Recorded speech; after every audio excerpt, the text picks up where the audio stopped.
স্বৈরাচারী আন্দোলনে এই দেশে 1400 শহীদ, 30,000-এর অধিক আহত ভাই বোন রয়েছে। কারো অঙ্গহানি হয়েছে, কারো চোখ, কারো হাত পা হারিয়েছে। কিন্তু এই শহীদদের রক্তের উপর দিয়ে প্রতিষ্ঠিত এই ইন্টারিম গভর্নমেন্ট আমাদের আহত এবং শহীদ ভাই বোনদের হত্যার বিচার করতে ব্যর্থ হয়েছে। তারা দিল্লির গোলামি করতে চায়, তারা ফ্যাসিবাদের দোষর হতে চায়। এই বাংলাদেশে 24-এর ছাত্র জনতা একজন বেঁচে থাকতে এই গোলামি আমরা মেনে নেব না। ওসমান হাদি চাঁদাবাজের জন্য আন্দোলন করে নয়, ওসমান হাদি দুর্নীতি করার আন্দোলন করে নয়, ওসমান হাদি ইনসাফের পক্ষে লড়াই করে গেছে। ওসমান হাদি এই ফ্যাসিস্ট কালচারের বিরুদ্ধে আন্দোলন করে গেছে। তিনি বাংলাদেশের স্বাধীনতা সার্বভৌমত্বের কণ্ঠস্বর হয়েছেন।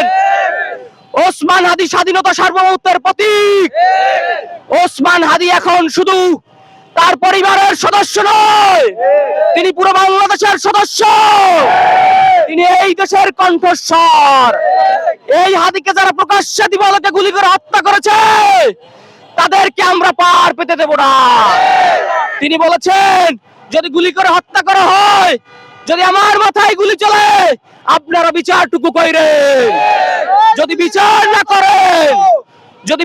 না করেন এই দেশে আর হাদি জন্ম নেবে না। প্রিয় বন্ধুগণ, আপনাদের সাক্ষী রেখে বলে যাচ্ছি, এই দেশে হাদি অসংখ্য হাদির জন্ম দিয়ে গেছে।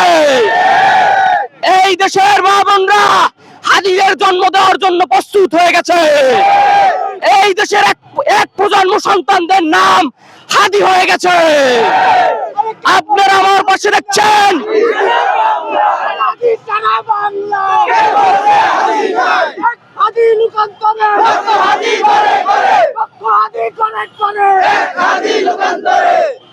আপনারা আমার পাশে দেখছেন, এই আমার মায়েরা দাঁড়িয়ে আছে।